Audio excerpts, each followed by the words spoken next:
Welcome to In the Envelope, a podcast from Backstage, the #1 resource for actors and talent seekers. I am your host, Jack Smart, awards editor at Backstage, and I'm here to guide you through every aspect of the entertainment industry with the help of some of your favorite stars. These intimate, inspirational conversations with today's most award-worthy film, television, and theater artists provide you, dear listener, advice on how to live the creative life, personal stories of success and failure alike, and maybe, just maybe, a tantalizing glimpse in the envelope.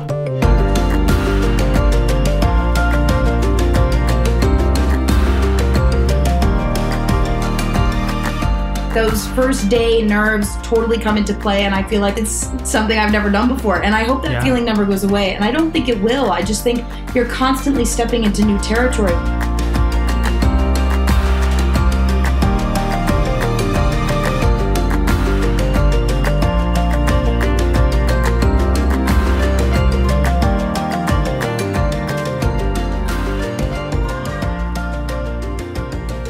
Testing 1, 2, 3. Welcome, listeners, to another episode of In the Envelope. I hope you are all ready for a big week here at Backstage's In the Envelope, the Actors Podcast.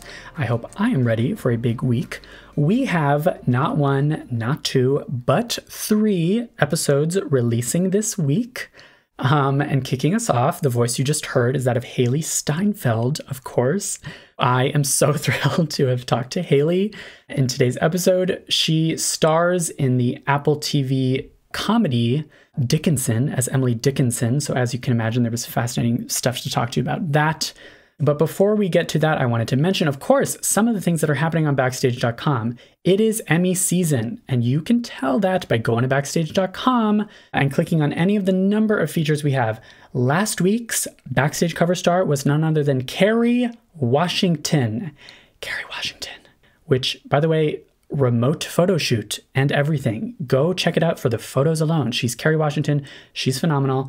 And this week, I know this episode comes out a day before the story goes online and Backstage Print Magazine comes out on Thursdays. However, I'm just going to go ahead and spoil it.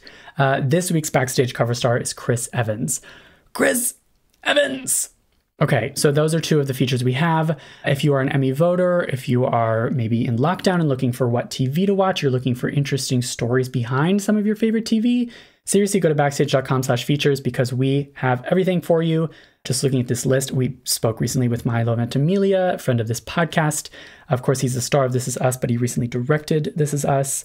We have our Backstage 5 column featuring all kinds of interesting people. Career Dispatch is our guest writer column. That's had some super interesting talent recently. And stay tuned because over the next couple weeks of Emmy nominating, Backstage.com is where it is at in terms of Emmy content. I'm also going to link in today's episode description to our write-up of the Peabody Awards and wanted to give a little bit of context about the Peabodys because Hailee and I mentioned it because her show Dickinson was the winner of one of this year's Peabody Awards. Shout out to the Peabodys. We love the Peabodys. Yes, it's true that not all award shows are canceled this year. The Peabody's ceremony is canceled, but they went ahead as planned. For those who don't know, they recognize, quote, the most compelling and empowering stories released in broadcasting and digital media. Cicely Tyson was a special honoree this year, The Simpsons. They honored a host of scripted TV shows, including Fleabag and Watchmen and When They See Us, and Dickinson. So we are going to link to the Peabody's recap piece because awards news, believe it or not, is still happening. And so everyone check out Backstage.com, and we should get to this amazing interview with Hailee Steinfeld, who needs no introduction, but we are going to give her one anyway, right after a quick word from today's sponsor. Today's podcast is brought to you by the Apple TV Plus original series, The Morning Show. This drama series explores the cutthroat world of morning news and the lives of the people who help America wake up in the morning, told through the lens of 2 complicated women working to navigate the minefield of high-octane jobs while facing crises in both their personal and professional lives. Starring Jennifer Aniston, Reese Witherspoon, Steve Carell, Billy Crudup, Gugu Mbatha-Raw, and Mark Duplass. For your Emmy consideration in all eligible categories, including Outstanding Drama Series. Visit fyc.appletvplus.com.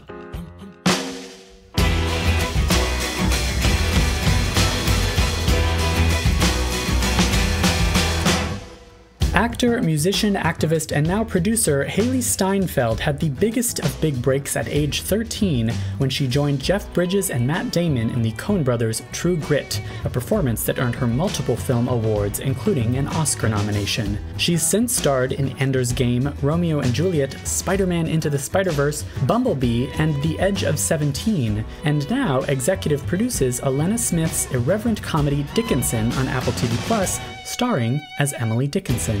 Here's our interview with superstar Hailee Steinfeld.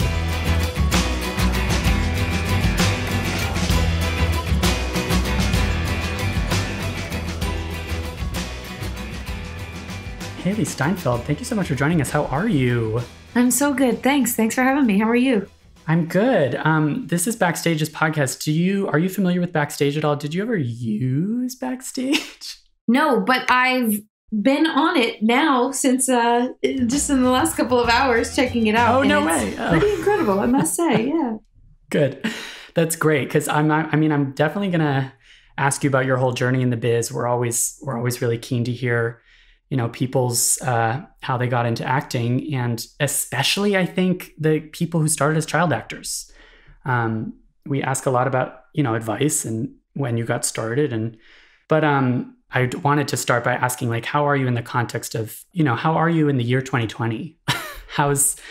It's a lot going on, and I'm curious about how you're navigating it all.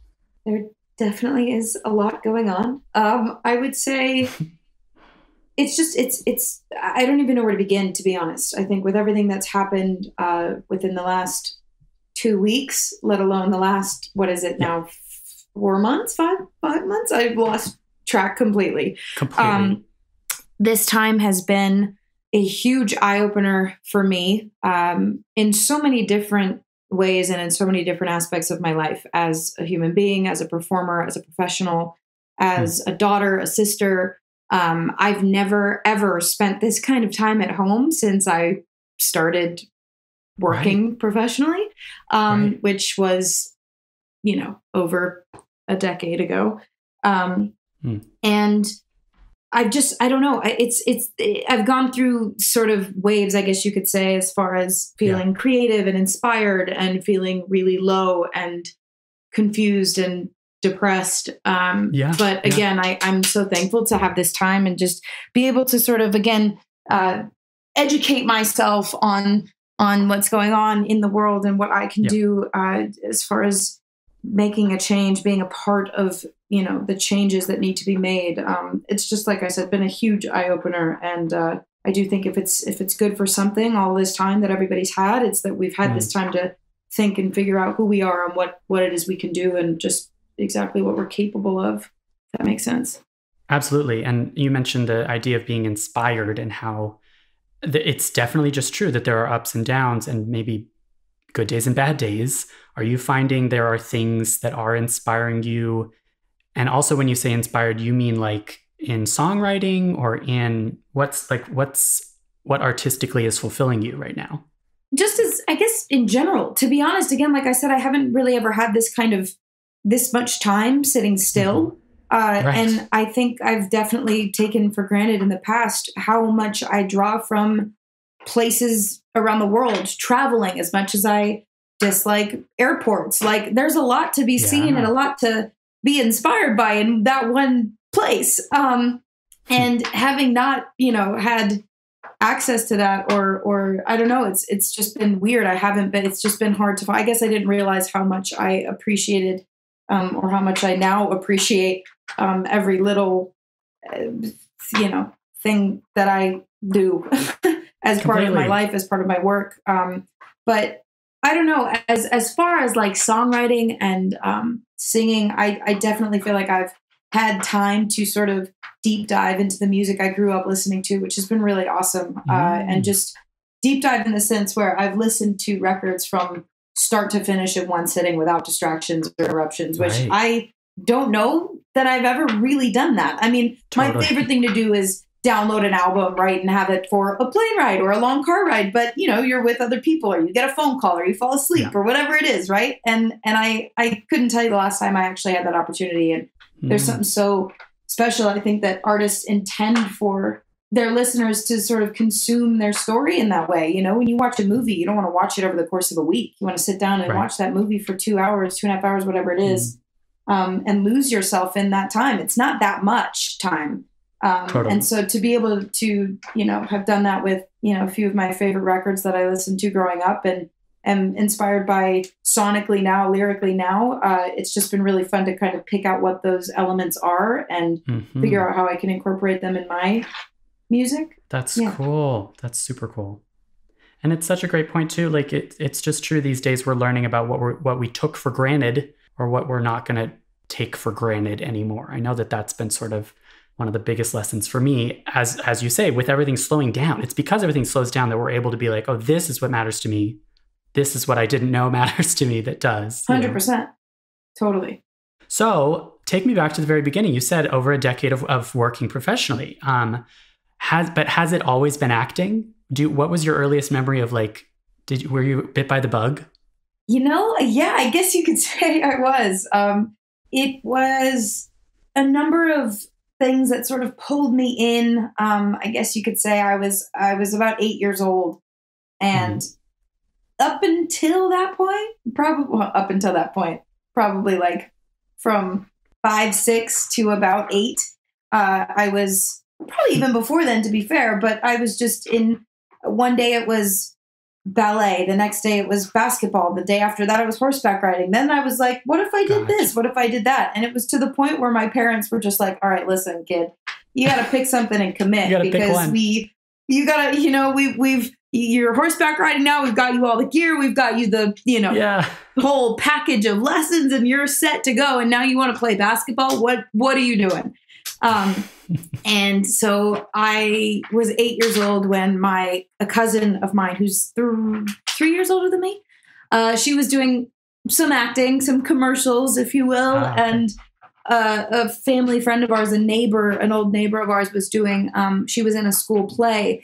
And I went to see that play and I would wait in front of our family room TV and watch the channel that my cousin's commercial was apparently meant to be playing on for hours until that commercial popped up. Wow. And I'll never forget standing in front of the TV that was massive at the time. If I stood in front of it now, of course, it doesn't feel that big. But when I was young, it was this massive screen that felt like it took up the entire wall and my cousin's face was in the center of it. And suddenly it became something that was so real. And then having seen, you know, our neighbor in that school play, I wasn't very far from the stage. And there she was, you know, in front of all these people. Her voice was being projected so loud that everyone in this theater could hear. And that was just my neighbor that, you know, would watch me when my parents went to dinner. And it just, again, suddenly became so achievable in a sense. And I remember running into my parents' office, which I'm currently in now. And I was like, that's it. I want that commercials. I want to be in commercials. That's what it is. That's kind of how it started. Because that's, I guess at that point, as far as I thought it could go. And so my mom, knowing that it required a lot more of a commitment than I did or probably was ever prepared for at that point in my life at 8 years old, she said, if you take acting classes for a full year, we'll look into it. So my mom, God bless her, did tons and tons and tons of research that to this day she continues to do, and found a couple different acting schools, acting coaches in LA. And I started my year-long journey of classes. And then, I mean, the rest is history. But we'll probably get into it. Totally. I really love this idea that it was commercials that like inspired you. Like it wasn't, I want to be a movie star. You were like, I want to be a commercial star. I guess it was just the idea of being on that screen in my family room. I didn't know to what capacity, you know, that meant. I knew I wanted to perform. I wanted to entertain. And when I saw my family on that TV in a commercial, I was like, well, that's the answer. And you said your mom did all this research. Like, it sounds like she kind of knew what this would entail, that this would, especially if you became a big success and had a big breakthrough as you did, she kind of knew what she was signing up for. Yeah. You know, so I have conversations with my mom about this every so often, it feels, where I actually probably have this conversation more with myself than I do with her, but I sometimes question what it is she saw or sees. I know I'm her kid, but, you know, we spent years in her car driving to auditions, and there I would get so close to so many and I wouldn't get it. And I would be so beside myself, and you know, the level of rejection that is faced throughout your entire career, not just in the beginning, is brutal. And I was so young, and I remember hearing my parents having conversations about, is this like, she wants this, right? Is this what she wants? I mean, do I keep like, you know, they were always just so incredibly supportive, but I sometimes question like the fact that she didn't give up on me is why I'm here. Because she really is truly the reason that I was able to walk into any room and get in front of any casting director or producer or director, agents, let alone. And to sort of finish off where that story was going, after my year of acting classes, I came back to my parents, a year to the day, I was like, all right, I did it. Now what? And so my mom took headshots in our backyard. She took the photos, sent it out to 10 different agencies, and a commercial agent called and a print agent. And I signed with both, and I did a couple commercials, and I did a lot of print work. And the print agency that I was with had a theatrical department and a commercial department and so on. Oh, okay. And they ended up signing me across the board. And then I was with them until I made my first movie, and a little bit after. So, and that was all based on her research. She knew how to take the photos, where to take the photos, where to send them to. And she got me in those rooms. So yeah, I don't know. Sometimes I just wonder how she managed to just continue lifting me up and making it happen. Well, right. Especially as you're saying, amid all the rejection, like it sounds like from the beginning, you knew, or she was preparing you, or there just already was a lot of rejection. You picked a profession that has a lot of rejection, right? Yeah, absolutely. And I don't know that I don't know that we knew, until I guess it started happening, really. It's a weird thing. And I think, you know, throughout the years, a lot of kids who I met in acting classes, their moms would call my mom and ask her questions. And it truly isn't something you really understand until you're in it. Because although my mom, like I said, has done and continues to do all this research, until you're on the playing field, it's very hard to know what it feels like and what it requires from you physically and emotionally and mentally. And yeah, I think I don't know that we necessarily knew, but it is what it is. Like you said, yeah, it's what it entails. You're making that decision. You're choosing to be in this business, and that's quite a big part of it, rejection. Totally. And weighing that against weighing this potential success against the very tangible failures. Like, I really like asking the question, why acting? Why is this the path that you're pursuing? Obviously, the initial inspiration was a little bit of like, I want to see my face on this big screen, but like, why these days do you have such a passion for it? I feel like I finally found something and somewhere I belong. And I guess growing up, I was on sports teams, and I was a cheerleader for my brother's football team for years. And I was, in academic clubs throughout school. And I never really felt I could never find my place in all of that. And, like I said, I was very indecisive, I guess you could say, as far as what I wanted to do. And I know I was young, but I also found what I did love and something I was good at a young age. And I just think that within the world of acting, I have discovered so much about myself, and I've discovered the fact that there's still so much I don't know, and there's so much growing I have to do. And I don't know that I'll ever I feel very confident with what I do. I mean, maybe not always, but I like to get to the place where I do, and I can say that I feel confidently. But I don't know that I'll ever feel like I'm like really good, which I like. I see. Yeah. I don't know. There's something about this that like, I would love to speak to an actor that's ever possibly gotten bored with being an actor. I don't know that I'll ever get bored or not feel challenged or not feel scared or, bad at what I do, which is crazy. And while feeling all of those things, I have found myself in rooms and on sets and behind a camera with some of the most incredible talent in the world. Yeah. And I can't even believe that I've been put in those positions. So I don't know, I guess why acting, I have found myself, I have found so many versions of myself, and I was never able to do that with anything else. And I don't know, I feel as terrified, equally as terrified as I do calm. You know what I mean? Yes. And at home and at peace with myself. And I don't know, I guess I've never truly thought about it exactly, but yes, I don't know. It just feels right. It sounds like you want to be a little scared. You want to be a little bit out of your comfort zone.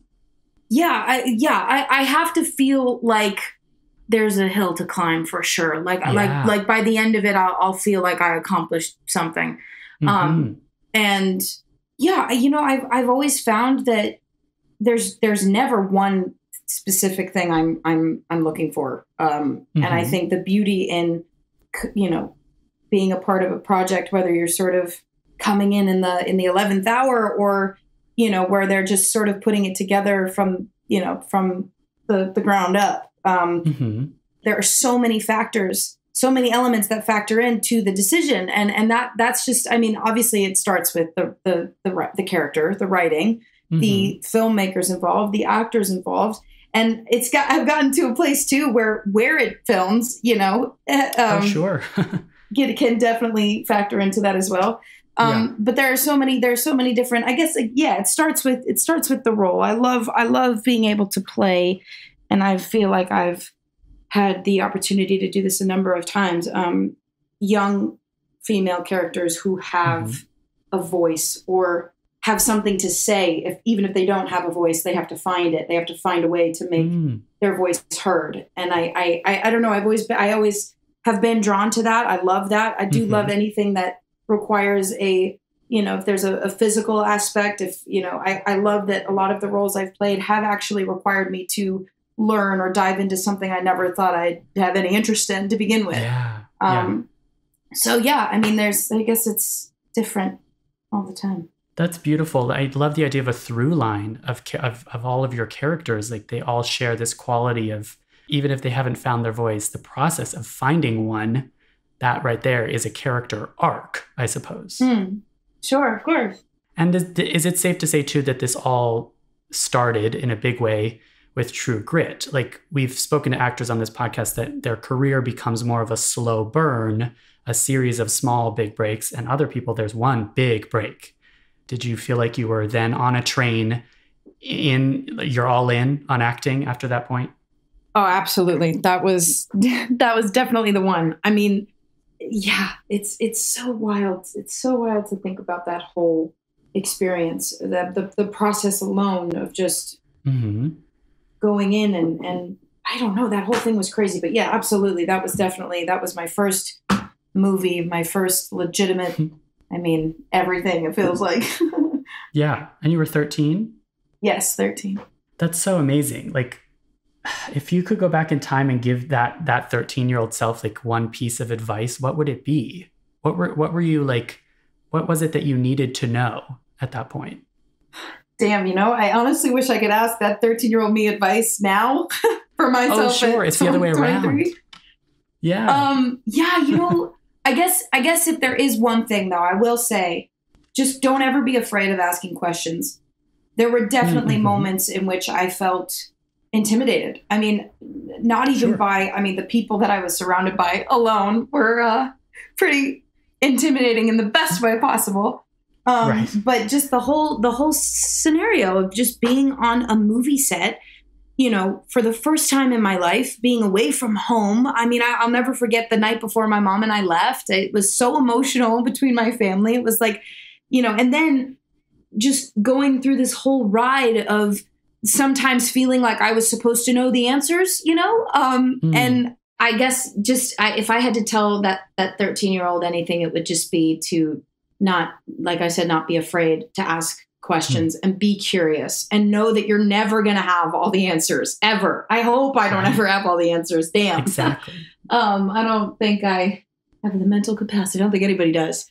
But that would be what I would say for sure.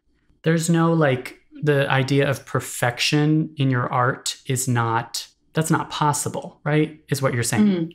That or just the amount of knowledge and experience and wisdom or wisdom comes with the experience. And that's endless. I mean, I can't tell you the first time, every time I walk onto a set for the first day, I feel like I know nothing. I feel like whether it's been, even if it's been 6 months since I was on a set for the last time, or if it was a couple weeks prior, I truly just like those first day nerves totally come into play. And I feel like it's something I've never done before. And I hope that feeling never goes away. And I don't think it will. I just think you're constantly stepping into new territory with new people in new environments. And although, it's all rolling action cut, it's everything in between is always going to be different, even within the same set and the same scene. Every time it's going to be different. There's always going to be something, that is there to hopefully keep me on my toes or keep me guessing,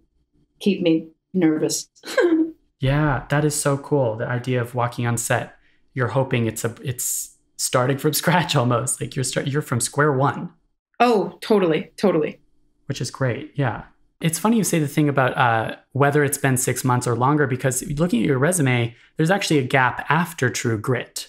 Was there like a reason why it was a couple years before you then started to do another couple of movies? Was there an intentional break? It was an intentional break. So we shot the film and I want to say it came out in the same year. And then award season happened immediately. I think it was all pretty quick. It was a very, very, very quick turnaround. And it was what felt like a full year of just complete madness. I'll never forget the last day of shooting. Oh my goodness. I was... Oh, were you a wreck? An emotional wreck. Oh no. I thought it was the end of the world. I was never going to see these people again. It was like I was just closing this chapter in my life and moving on forever. And it's was your like first last day. Yeah. First last day. Exactly. And I'll never forget. I was with Matt Damon and Jeff Bridges, and the two of them put their arms around me and they said, listen, you are going to be seeing so much of us. We are going to be saying so many of the same things over and over and over again. You're going to be sick of it. Like, don't even worry. This is not over. It is, in fact, just the beginning. And that was truly the start of the madness right then on that last day. So after that, there was a conscious decision of just kind of taking a break and just letting all of that sink in. And also, of course, moving on to the next project, making sure that whatever that was felt right and made sense. Yeah. I mean, that first movie, that first role was, we all knew it was going to be tough to beat. Exactly. Yeah. It's that thing of the next project must be important to choose, because where do you go from the Coen brothers? You got to go to something I guess completely different, or it's tricky. Exactly. Yeah. And what about like advice for child actors in general? And I would love to hear advice for parents of child actors. Like, what do you want people in those positions to know? As far as advice for child actors, if that's something they don't mind being called. Sure. I would just say, work hard. There's no way around. I mean, look, you can get lucky, sure, maybe know somebody and be put in front of the right person at the right time. But there's nothing like being in front of the right person at the right time and being prepared. And I learned that, I want to say, the hard way before the easy way. And when it came to that, it's never going to be easy. That's another thing I think people should know. I think much like I saw my cousin on that TV screen and thought I could walk into my parents' room and say, I want to be on TV. I want to be in a commercial. They were going to put me in one the next day. Like, didn't realize that's not how it happened. I think it's really easy to sort of get caught up in the fantasy of that being the way it works. But work hard, be prepared, be persistent. If it's something you're passionate about, then it can never be the wrong thing. And I think as far as parents go, I just would not be here if it weren't for the level of support that my my whole family has had for me in my career. And my mom never gave up on me. She believed in me. She knew it was something I wanted. And, at that point in my life, it wasn't something I could get if it weren't for somebody helping me. I couldn't drive. I couldn't fly. I couldn't be on a set by myself.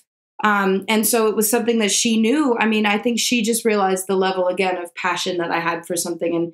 And she was right there to, get her hands dirty with me. So, and I don't know, I guess, do the research and know what you're getting yourself into. Amazing. Today's podcast is brought to you by the Apple TV Plus original series, The Morning Show. This drama series explores the cutthroat world of morning news and the lives of the people who help America wake up in the morning, told through the lens of two complicated women working to navigate the minefield of high-octane jobs while facing crises in both their personal and professional lives. Starring Jennifer Aniston, Reese Witherspoon, Steve Carell, Billy Crudup, Gugu Mbatha-Raw, and Mark Duplass. For your Emmy consideration in all eligible categories, including Outstanding Drama Series. Visit fyc.appletvplus.com. I have to ask you about Dickinson. I have to ask you about Dickinson. First of all, congratulations on the Peabody Award for this amazing show. Thank you. Thank you so much. How did you get involved, and as an actor, but also as producer? So this was actually a really exciting opportunity all the way around.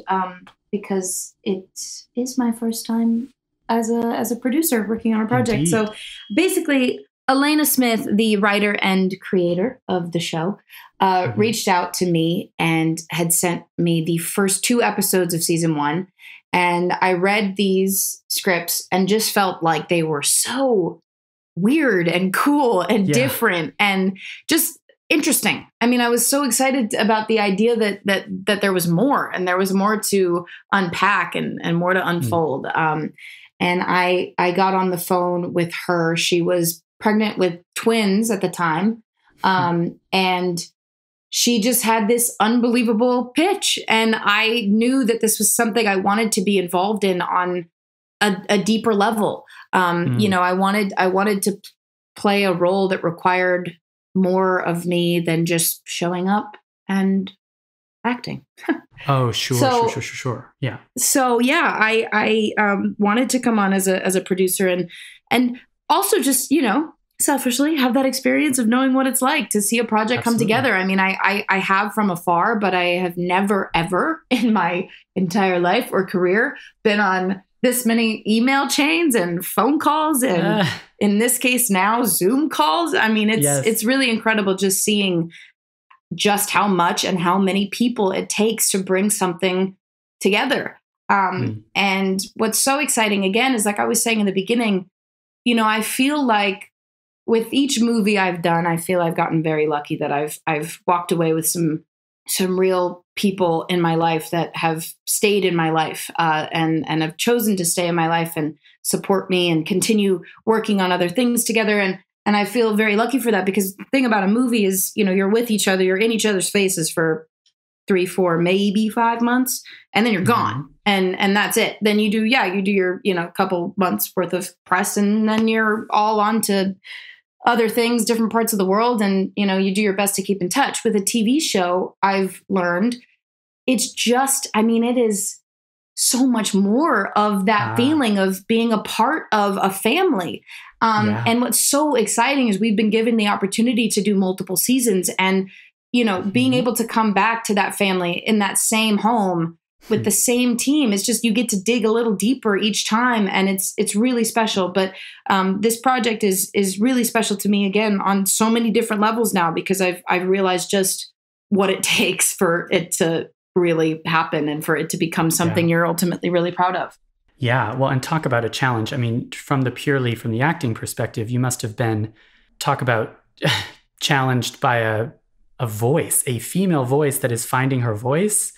This is like the ultimate character for that. Like what was your gut reaction to playing Emily Dickinson, and how did you first go about doing that research? Well, I definitely was nervous. Emily Dickinson's work is something I'd come across in high school just as part of a bigger picture. It was never anything I dove into. And wish I had, but am thankful for the opportunity of this show forcing me to have done that. But when you realize just how, I mean, iconic and loved this human and her work is, it becomes that terror really sets in. Totally. And of course there have been, you know, different stories of her work and her life told through movies and TV. And what was exciting to me about this version was, and this was part of my first conversation with Alena, you know, obviously being very aware of those other versions that have been made in the past, we consciously went into this knowing that this was going to be a different story, a different kind of Emily Dickinson story. This was sort of our version. This is Alena's interpretation of what the hell might have been going through this unbelievable literary genius's brain as she was coming up with these poems. And that was so exciting to me, just the pure imagination that was going to require. And as far as research, I mean, first of all, Alena's like an Emily Dickinson encyclopedia.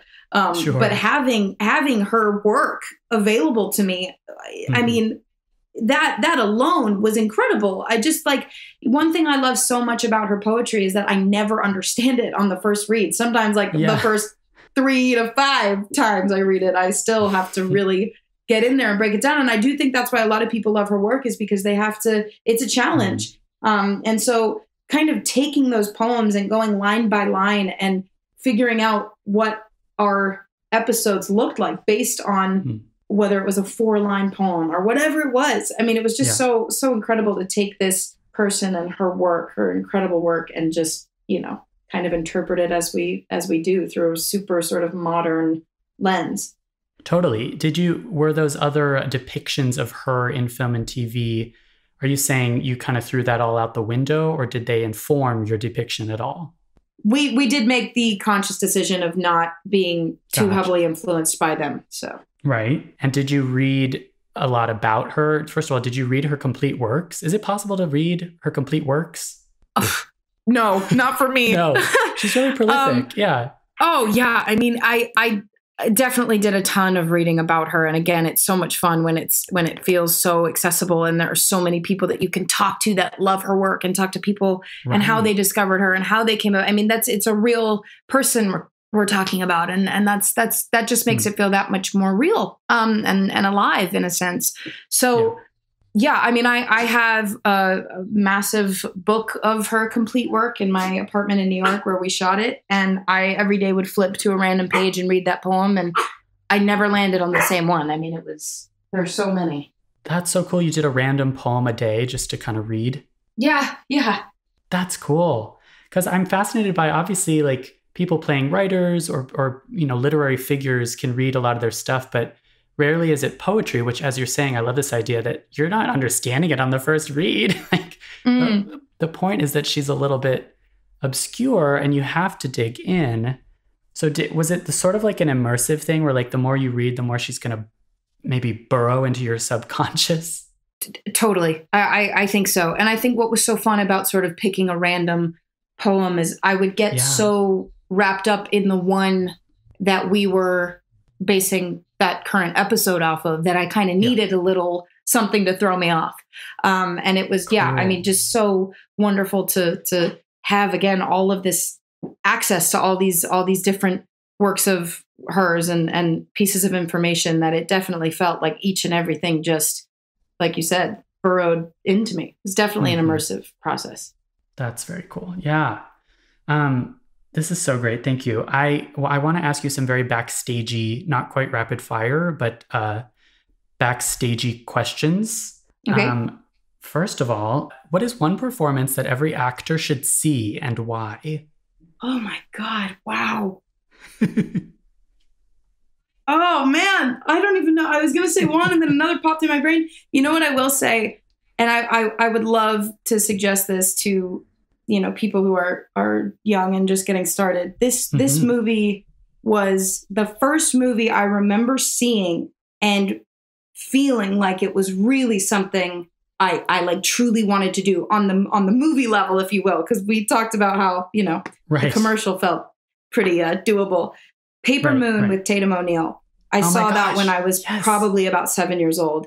And I absolutely, oh my God, that movie to this day, it's got to be one of my favorites. And I think, honestly, anybody of any age would love and enjoy that movie and that performance that she gave. And Ryan, of course, as well. The movie is just so special. But that was something, I think maybe it was because I was close in age to her when she made that movie. At the time that I watched it, I felt again like that was something. If she could do it, I could do it. And I just there are so many lines. I just remember thinking, God, she's so smart. She's so quick. She's so witty. She's so many things. Like, it was just such a wonderful performance. And I actually would love to remind myself of it and rewatch that sometime soon, because it's one of my favorites. Sure. God, I mean, that's such a great answer. Like, it's the performance. I remember thinking a similar thing of like, oh, this is acting. Like, this is line delivery. But it's also like, don't people compare Paper Moon and True Grit? Like, there's a commonality there of like young female actor paired with, veteran actor and like stealing the show, I guess. It's funny. I don't know that I, at this point, am or was aware of a clear comparison being made, but thinking about it now, there definitely are. Mm-hmm. Have you seen True Grit recently? No. Oh my God, no. It's been years. Okay. Is that something you might revisit in quarantine? I don't know if I would, maybe, it's been years, but it was on TV, and my parents were watching it, and I walked in and they were watching it. And I just remember kind of sitting at the edge of their bed and watching it for a few minutes. And, it's fun it was fun to sort of watch it back with them, because they were obviously there, physically through the whole thing, but, being so far removed from that, direct experience now at this point in my life, it's fun to sort of revisit it at that point. But yeah, I just remember kind of watching it, and I only sat there for about 10, 15 minutes, but I just remember thinking like, my God, I don't know how I did that. I really don't.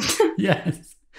Well, and I love the idea of like, it's you asking the 13-year-old for advice, not the other way around, that's true. Man, yeah. Yeah. Totally. Do you have a worst audition horror story? Oh, yes, I do. I have a handful, actually. Damn, this sucks. Yeah. So one of them, I don't even know where to start. It was so bad. Okay, there's two. One, I don't know how old I was. I was young and very, very new. Got the breakdown, and it was very specific as far as the appearance of the character.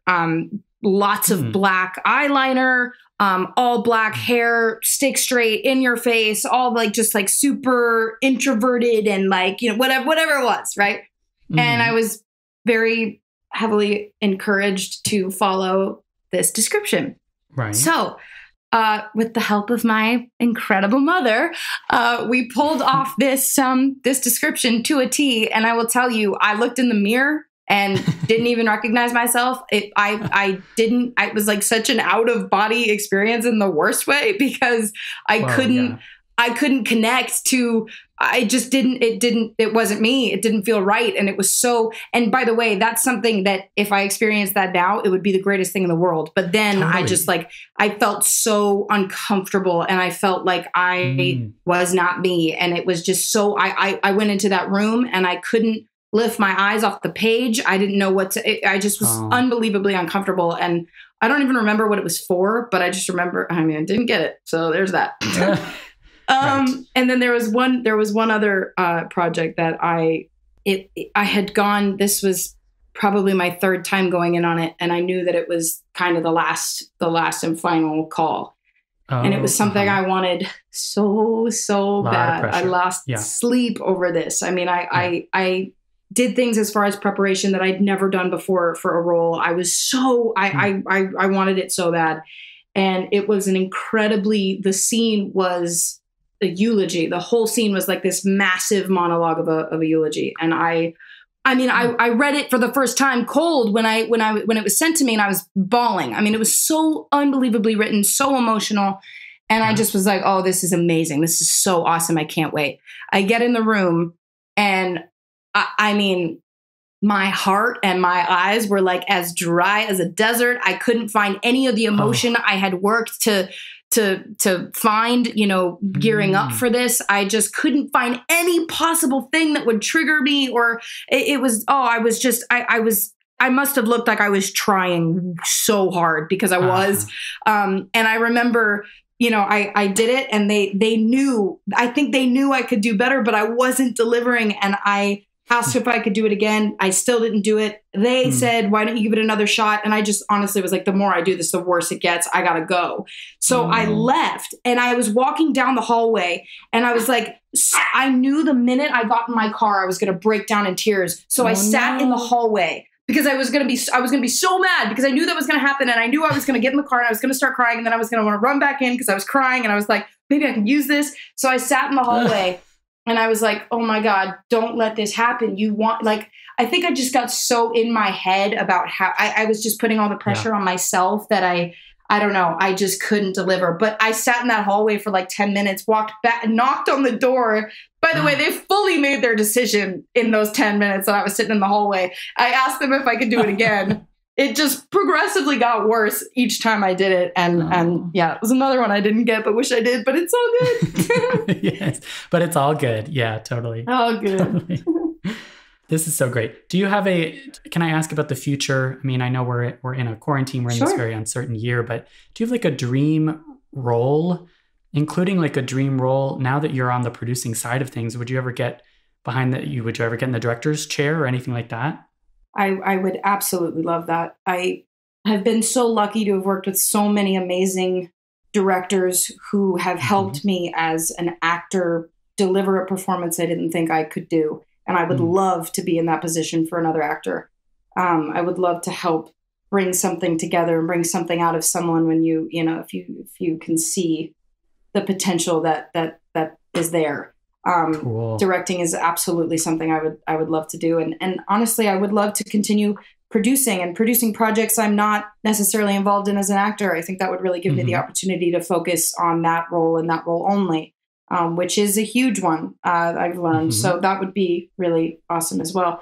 But I don't know. I think I'm continuing to, I will say, as far as a dream role, starting with a Western, I never even knew, going from a Western to Shakespeare to a sci-fi. I mean, within 5-6 years, I covered so many different genres I hadn't even seen enough of, and I can tell you, before True Grit, I'd never seen a Western, So as far as a dream role, I think there's so much out there that I'm continuously and constantly surprised by and introduced to, that there really isn't just one thing. But I will say, as a producer, I really do feel like I'm finding my voice personally as a human, as a producer. And I am really looking forward to ways that I can use that in the future.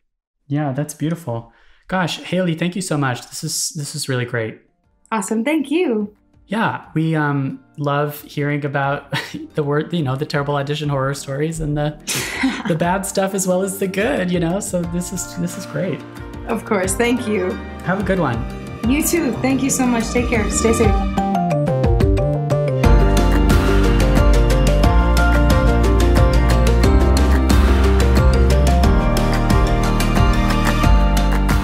In the Envelope is recorded at Lotus Productions and Hyperbolic Audio in New York City, and Soundbox LA, Mark Grouse Studios, and Buzzies in Los Angeles.